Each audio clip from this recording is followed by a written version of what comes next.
Olá, salve! O Botafogo derrotou por 4-0 o Capital do Distrito Federal no jogo de ida da terceira fase da Copa do Brasil, jogando no estádio Newton Santos. Fez o dever de casa. Vou contar como foi, é só você acompanhar o meu comentário da Rádio Tupi.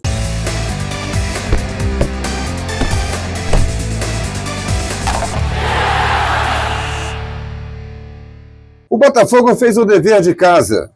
Fez o placar que tem que fazer para jogar sossegado, se dando ao luxo de colocar o time todo reserva na partida de volta dessa terceira fase da Copa do Brasil. O técnico colocou o time reserva com o reforço do Alexander Barbosa e do Gregory. E com outros dois jogadores que, digamos assim, que podem ser chamados de titulares também. O Alex Telles e o Arthur. Eles têm jogado muito, têm revezado, ora começam no banco, ora começam jogando. O resto eram jogadores reservas, inclusive jogadores que precisavam jogar mesmo, até para a gente ver se pode ou não pode fazer parte do elenco do Botafogo nessa temporada. Casos do Juan Cruz, do Mastriani, do Jefinho. Há quanto tempo a gente está esperando pelo Jefinho? E o Jefinho fica no banco, às vezes nem no banco, e não entra nunca. O Jefinho não jogou, não tinha jogado até então, mais do que 15 minutos nesse ano pelo time do Botafogo. O Campeonato Carioca ele ficou sendo promessa de que entraria a cada rodada e nunca entrava. Então a gente precisava ver esses jogadores. E além deles o Alan, volante de muito boa qualidade, mas que não consegue render aquilo que já se esperou dele. Sempre que entra, são 15 minutos, 12 minutos, 10 minutos, apenas para compor taticamente o time. E eles foram bem. O primeiro tempo do Botafogo, os primeiros 20 minutos do Botafogo contra o Capital, foram lembrando o time titular que jogou contra o Fluminense e fez um primeiro tempo notável no sábado passado. O técnico montou um novo esquema e está adotando com qualquer que seja a escalação. São dois centroavantes, o Mastriani mais enfiado e um outro centroavante com liberdade. Contra o Fluminense foi o Igor Jesus e hoje começou o Juan Cruz, jogador com muitas dúvidas sobre sua capacidade técnica para jogar no time do Botafogo. Savarino também foi para o banco e ele colocou Jefinho fazendo a função. Jefinho é um ponta esquerda, a gente sabe muito bem. Mas ele jogou fazendo, às vezes, um ponta, mas na maioria do tempo, um meia de ligação, função do Savarino. E a lateral esquerda, aberta para, assim como o Cuiabano aproveitou no jogo contra o Fluminense, o Alex Telles aproveitar e se tornar mais um ponta do que propriamente um lateral. Só que as coisas foram acontecendo. Com 30 minutos se machucou o Alexander Barbosa, teve que entrar o David Ricardo. E o pior de tudo é que no final do jogo, aos 34 também, olha que coincidência, 34 do primeiro e 34 do segundo, saiu o Savarino.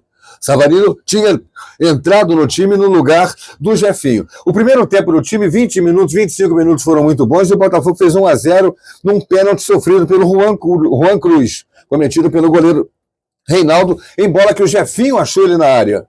E aí o time do Botafogo tomou conta da partida, criou diversas oportunidades, teve tabela do Juan Cruz com o Mastriani, teve jogada em que o Jefinho recuperou uma bola e meteu para o Mastriani e o goleiro abafou quando ele ia finalizar.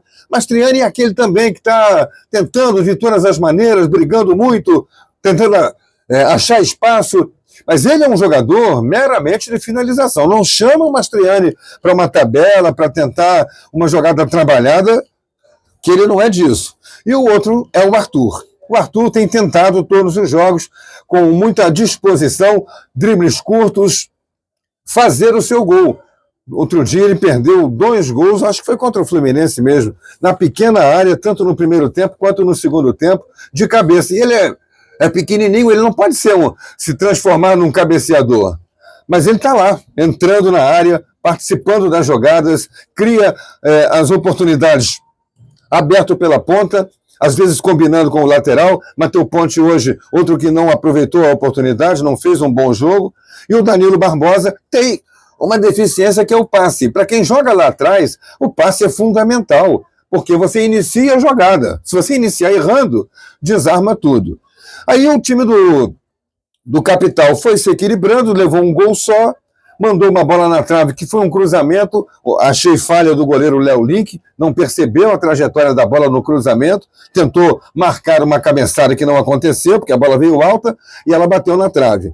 E então eu já estava no intervalo pedindo, se o Botafogo colocar o Savarino, o Igor Jesus e o Cuiabano, ele vai golear essa partida, porque são jogadores que estão, os que estão nos lugares deles, não estão rendendo o que eles podem render, e o adversário é muito fraco. Com todo respeito, o Capital não está ao nível de jogar com os times de primeira linha do futebol brasileiro. E aí aconteceram a partir dos 23 minutos, aos 28 aconteceu o segundo gol, mas antes disso ele já tinha feito as mudanças. Entraram primeiro Igor Jesus, ele manteve Juan Cruz e tirou o Mastriani, o Savarino, ele tirou o Jefinho para fazer a mesma função, e também entrou o Patrick de Paula, no lugar do Alan, que já tinha caído de produção ali. O perigo era que o Gregory já estava com cartão amarelo. E aí ele faz muitas faltas, ele às vezes corre atrás do adversário. Lembram daquele lance com o Arias do Fluminense, em que ele dá o toque nas costas, foi pênalti, não foi, o juiz não marcou, ficou aquela reclamação. Então ele tem um pouco disso, ele disputa todas as bolas, ele não deixa o adversário com liberdade. Então o perigo era levar um segundo cartão amarelo. E aí aos 28 sai a jogada, aliás, antes disso já tinha saído aos 14 a jogada de um pênalti, mão do Felipe, volante do time do Capital, numa bola que o Alan cruzou. O juiz deu pênalti, o VAR mandou revisar, ele foi olhar, olhou e tirou o pênalti, que para mim foi muito pênalti. O jogador estava com as mãos para trás, mas ele abre o braço na hora que a bola vem cruzada. Então ele ampliou o espaço do corpo dele para cortar a bola com a mão. O juiz anulou. E aos 28 sai um novo pênalti, aos 26 na verdade. Foi o Arthur que combinou uma jogada com o Igor abriu no Savarino, olha aí os craques funcionando, os grandes jogadores funcionando. O Arthur iniciou a jogada, o Igor Jesus viu o Savarino, foi para a área para receber uma tabela, o Savarino cortou para o meio, como ele gosta de fazer, mandou no gol, o goleiro Reinaldo espalmou, e o Arthur chegou batendo, ia fazer o gol, e o zagueiro tirou com a mão. Novo pênalti, foi o terceiro pênalti do jogo. E o Igor Jesus foi o encarregado dessa vez de fazer a cobrança, bateu forte no canto, o goleiro ainda tocou nela, mas o Botafogo fez 2-0. E aí sai o terceiro gol para premiar o Arthur, por todo esse esforço dele, não só de hoje, de todos os jogos. Se tem uma coisa que ele não é chupa-sangue. Ficar parado lá na ponta esperando a bola. Ele volta para marcar, fica fazendo dupla com o lateral na marcação. Quando recebe a bola pela ponta, ele arrisca a jogada, não está acertando, porque ele está naquele momento dele de recuperar o seu melhor rendimento técnico. E aí aconteceu o terceiro gol para premiar o Arthur. Jogada do Cuiabano, que já tinha entrado aos 30 minutos no lugar do Alex Telles, e entrou muito bem, jogando como ponta também, fez uma levantada na bola, e o Arthur vem no segundo pau fechando, dá um mini peixinho, uma cabeçada no mergulho, e faz o 3-0, e aí faz aquele gesto do sai azar, sai nhaca, porque era merecido realmente. 3-0, era para o Botafogo ampliar para 4-5, mas aí o Savarino acusa uma dor na coxa, aos 34. E o Botafogo já tinha feito as 5 substituições. Fica com -1, sai o Savarino, recompõe. Se tem uma coisa que o Botafogo sabe é jogar com -1, né? Haja visto o que aconteceu no Mundial, na decisão da Libertadores da América contra o Atlético Mineiro.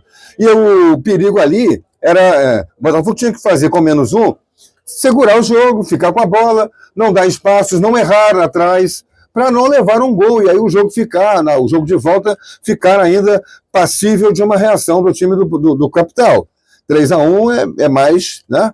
2 gols de diferença, já não é uma vantagem tão segura assim, digamos. Mas o que saiu, na verdade, foi o 4º gol do Botafogo, com o Juan Cruz, outro que precisava também, tinha sofrido o pênalti, é outro batalhador, longe de ser um jogador de grande nível técnico, mas é batalhador, ele está sempre buscando, se apresentando para a jogada, tem velocidade, tem uma passada larga, e aí ele ganha de presente também um gol, porque a bola foi cruzada pelo Cuiabano, O camisa 6, o Matheus Silva, lateral esquerdo, cabeceia contra o próprio gol, o goleiro defende, bate na trave, volta para o Igor Jesus, ele chuta, o zagueiro salva em cima da linha, isso tudo dentro da pequena área. E aí sobra para o Juan Cruz, solta uma bomba, não tinha mais como perder o gol e faz o 4º gol do Botafogo. Por isso que eu dei para o Arthur, pelo seu empenho e por ter, afinal de contas, sido bafejado um pouquinho pela sorte, né? Já estava com tanto azar nos últimos jogos para marcar o seu gol, a condição de craque do jogo, mas o melhor também, no meio de campo, comandando as ações, foi o Gregory, impecável no desarme e na produção de jogadas. 4-0. Para mim, fatura liquidada, não tem como o time do Capital recuperar isso. O Botafogo pode mandar tranquilamente o time reserva, sem nenhum titular para o jogo em Brasília na volta, que não vai ter como deixar escapar essa classificação. O Botafogo, desta forma, praticamente encaminhou a sua classificação para a próxima fase da Copa do Brasil. Aquele recado, inscreva-se no nosso canal, deixe o seu like, o seu comentário, ative o sininho para receber as notificações, e você vai ficar na cara do gol. Até a próxima!